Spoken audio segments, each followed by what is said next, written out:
Hey everyone, we have BRO Premium this weekend, so this is the perfect time to talk about what is good in Premium right now, right? And we had a ban list that got announced that is in effect, at least for this weekend, which might or might not have changed much at all, right? At all. So there is that to factor in, but I feel like, yeah, Premium isn't just such a, it's in a pretty good place, except for like one deck, so that I feel like there's gonna be we might see a large variety of things depending on what people bring, right? I did break it down to only 4 kind of categories. One is like the meta. I feel like it's pretty hard to say what is like the definitive best deck right now, but there's actually a lot of really good decks out there. So that's what will be pretty much in the meta, and then the above average decks will be like less seen but still like quite competitive. And then after that we have the below average decks, which, you know, they're not as good for a very good reason, right? The only game plan they have just doesn't really work well right now, or just like, you know, easy.com. So that's why that unlock is just bad, like that. I think there's probably only one deck that is like in that category, so we'll get to that later. So let's kind of get started. So first off, let's talk about some of the best decks in the meta. Let's talk about Bermuda Triangle. I'm going by clans, by the way, just because, you know, if there's a good deck in that clan, then, you know, it's pretty just play the best deck, right? Bermuda Triangle actually has 2 good decks. So first is the Highlander build that has still been doing pretty well, and also the Dirty Mill deck that everyone complains about because it's really annoying to play against. And there's like multiple variations of it. Basically, it's just down to Matoa milling at your deck. That didn't get hit, so that's why it's here, and it's pretty much just like the worst feeling when you get milled. But it will get played. It will get played. So Bermuda Triangle is pretty much part of the meta. Very strong. Has like just a bunch of it's just a bunch, like it's few decks you can use, and just, you know, really good, right? Really good top meta deck. I feel like Grand Blue also is there. Basically all the Megalanica clans are eating pretty well. Grand Blue still has like, still very scary deck. Lots of, you know, working parts that just work well with each other. Lots of options for any scenario. So yeah, pretty nice. And I feel like Aquaforce is like either above average or, you know, kind of the meta too. Just depends how your meta is, right? It just, before it used to have like a really good ride up, ride down game. Now you don't. You have like a kind of a weaker first stride, but still, you know, if you get matched up with something like Mega Colony, for example, you still feel pretty good, right? It's like a hard counter. And things like Narukami, which would be pretty good against you, now technically got hit, so technically your deck overall just got better. So I feel like all these 3, these are not in any order, by the way, unless I specifically say so. They're pretty much all in the same tier, in like the good tier category. Yep. So I feel like Dimension Police is either above average, right, or, you know, in the meta category. Just because I feel like it's above average, right? The format has gotten slightly faster after History Collection, and you're stuck on a Vanguard, which just, you know, doesn't let you accelerate with the old G cards. But it's still like a very solid card. You have like good matchups and like bad matchups, so things like Mega Colony are pretty good for you. And you still get pretty tanky, right? You get pretty tanky and just sit there and just do things. So overall, it's, I mean, probably still in like a pretty good place. Probably I put it at like the higher end of like the above average section. And yeah, just don't get milled, hopefully, by Bermuda Triangle. And after that, we have Dark Eagle. I feel like Dark Eagle is also in the above average section. It just it has the same problems as before, kind of Peace Reliant. All these other decks can kind of just steamroll you and make you feel bad. You still have Narukami still around, most definitely. Even after it got hit, I feel like Narukami is still a very strong deck, which I'm just gonna straight up put in the meta. Like, you lose Demolition Dragon, sure, your early game is worse, but it should be, I don't think it's that hard to compensate it. The same game plan still exists. Go Exterminate, go Sweep, or if you don't run Sweep, you can run like weird other builds that you can try out, I guess. So yeah, I feel like all this stuff here is pretty decent, and there's just like a bunch of decks that like hard counter Darker. Like Mega Colony as well. Mega Colony still goes to the meta. Didn't get hit at all. Your worst matchup like Narukami got weaker, but that means you just got better, right? So Mega Colony again in the meta. I think you're gonna see me put a lot of these things in meta, right? Like Link Joker as well. This is kind of regional, I guess. Link Joker, I think we see a lot in America. not so much in, you know, Asia or Europe as much. I think we see some in Europe, but like pretty much zero in Asia.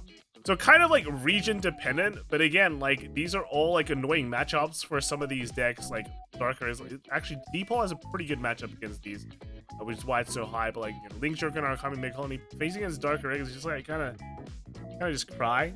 I think just feel bad. So yeah, those kind of, as you can see, there's like a lot of decks like that are in the top half of the section. Maybe I'll try and put one. I'll find one that is not. So Great Nature, I feel like, is just terrible at the moment. There's nothing really going on for this deck. It doesn't beat the meta at all. In fact, the meta is just like all these decks pretty much, I feel like, treat Great Nature as free.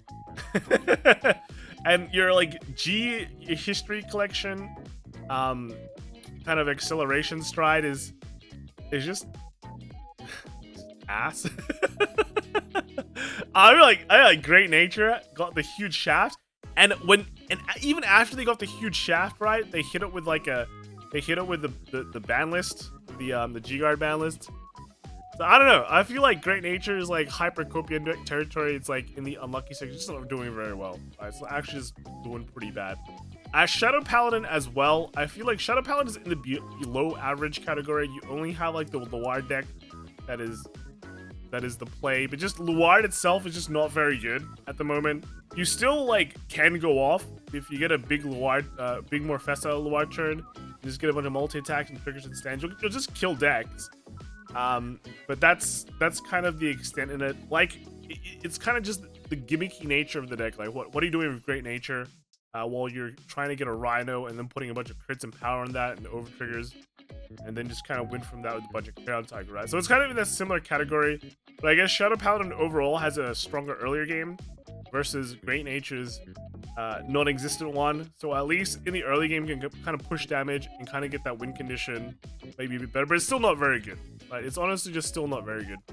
Other deck is Kagura, same idea, very gimmicky, right? You know, you have the meme builds where you restand your Vanguard a couple of times, but against like any good player, I feel like they can already see it. And it's just like not as cracked as it would be. You might also face like random Messiah players, and then you just die. So overall, I feel like just the deck it's Kagura right now is just not very good. All your decks are meme, or just like all-in decks that against better players, they'll know, right? Because just Kagura doesn't really have any good decks to play with at all. Another strong deck right now is Neo Nectar. So the meta, right up there. We saw Neo Nectar do very, very well in basically everywhere. And it's just got a really, really good matchup against mill decks as well. And just like going in like fast, just dropping everything for free and just bashing. So Neo Nectar is just still very, very good. Nova Grappler. So Nova Grappler is kind of interesting. I would actually put it in the above average category.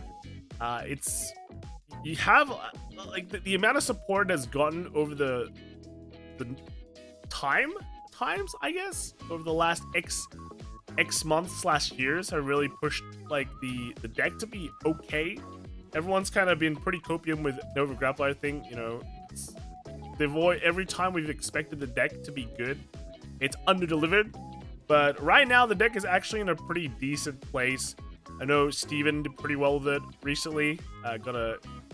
Went like a first place with it as well. So I feel like this might be the start of something good. Definitely not as good as like these top meta decks, but you know, at least it can hold its ground, right? Pale Moon as well. I feel like Pale Moon is like somewhere here. You have just absolutely awful matchups sometimes, but then you have like really good matchups too. It's kind of like a one trick as well, so it's kind of it's still a good deck for sure because it's got a lot of the tools that you have with Pale Moon. But overall, just it's a bit more fragile, I'll put it that way, versus like a bunch of the other decks in the meta category. So yeah, just gonna put it above average. So Angel Feather now, I'm actually gonna put, I don't know where to put this one actually. I'm tempted to put it in the below average category, but then it could be unlucky. The only deck it really has, I'm actually gonna put it in the below average. So the only deck it really has is Angel Gize, but I think a lot of people underestimate the defensive options of Angel Feather right now and just how significant it is getting like Guardian Shield. Of course, I don't think it's going to be winning much at all, but it's can get a bunch of people like get unexpected wins like that because people just underestimate the deck. It's got a lot of surprise factor going in for it, by the way. People are going, wow, you can stack heals as well and just heal down. So like defensively and like the bulkiness of the deck, I feel like is still there and will kind of catch a lot of people off guard. And you can sit on a 30k eventually and yeah, grab wins like that.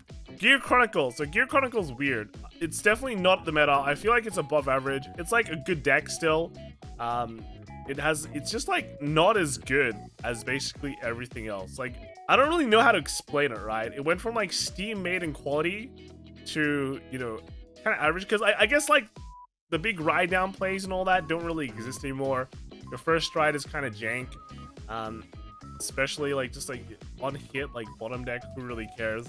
So the strength of the deck really got neutered, and now you're just playing like a normal game, which is still strong. Like the stride game for Gear Chronicle is great, with like, you know, the time leap options, but I feel like the other decks are just has a bunch of those options too, right? So kind of goes in the above average.